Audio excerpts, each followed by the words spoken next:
Hey, what's up, lightboltjoe here. Today we are going to discuss the 1985 cult classic film Once Bitten. This is an hour and a half long. It goes super slow. This is Jim Carrey's theatrical debut. I believe this was his first film. I know he did comedy for quite some time, but I believe, if I'm not mistaken, this is his first actual film. I'm familiar with his 90s work. I think The Mask was the first thing I ever saw him in, and Dumb and Dumber. Those are the two like 90s projects that I'm quite familiar with. When was Cable Guy? Was that late 80s or 90s as well? I don't know. But whatever those that decade is the earliest film I've seen him in. I've never seen him as a kid before. So, not a kid, but an adult, young adult before. He plays the character, 18-year-old senior in high school. Him and his two buddies go to Hollywood for a drink to meet some girls because Jim's character is trying to sleep with his kind of girlfriend, but she doesn't want to, and he's respecting that, but he wants to, sleep with someone. So they go to Hollywood, have their adventures, and he meets, this countess who is this lead vampire of this, it's not called a cult, but then it's what this vampire cult is.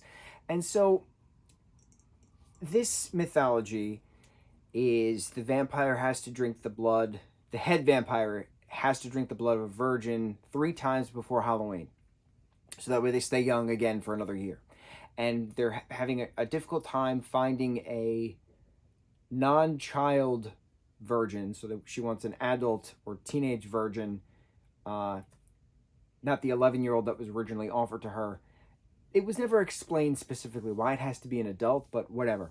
And the vampire has to bite the inner thigh of the male virgin to get the purest blood or something like that from the direct artery, something like that. So, but it has to be 3 separate times, and then you'll get the immortal powers back. So she bites him.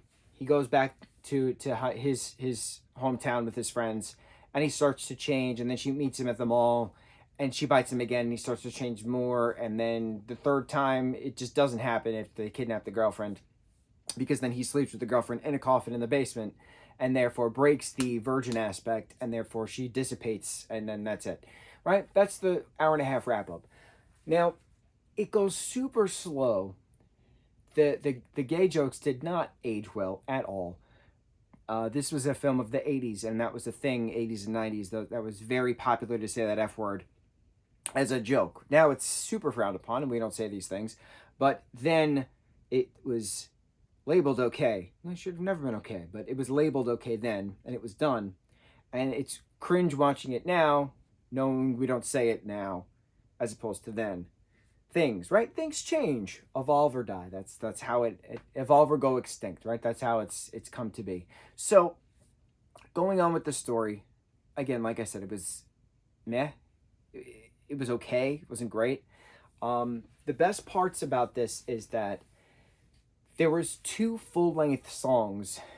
The Once Bitten song, which was written obviously for the title of the film, is in the beginning and end of the film, but it's the full song. So it feels like a music video of the song in the movie. And then the high school Halloween dance, where everyone's in costume, is choreographed. And so, like, that's another full song. It's not like snippets of song throughout. So I understand why it's like cult classic, because of the specific aspects of it, because of the aesthetic. Very nostalgic in an aesthetic standpoint. It's real people in the background. It's real cars. Like, we're in a mall. Like, there's neon everywhere. It's very mid-80s. It's very what films and shows trying to represent the 80s look towards, kind of a thing. Like, the spotlights flashing within the neon signs, like, around the mall. Like, it's very colorful. It's very imaginative. And it's really interesting knowing that 40 years ago is when this came out, right? About 40 years ago is when this came out. And the time period is still so relevant because of the aesthetic. The aesthetic is captivating, and the aesthetic is what people want to go back to. I love it. It's a great aesthetic. So That I can say is what was really cool about this. Otherwise, I didn't really care that much about the story. Some of the acting was very bad. It felt more like a student project than it did an actual film.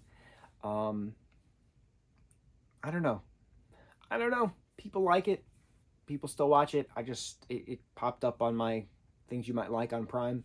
So I watched it. Never seen an early '80s Jim Carrey film before, and this I love him in How the Grinch Stole Christmas. It's one of my all time favorite films, and he's an incredible talent. So why not? Why not see the origins of him doing his late teens, early 20s bit? It's cool. It's cool to see the growth of an actor and actress.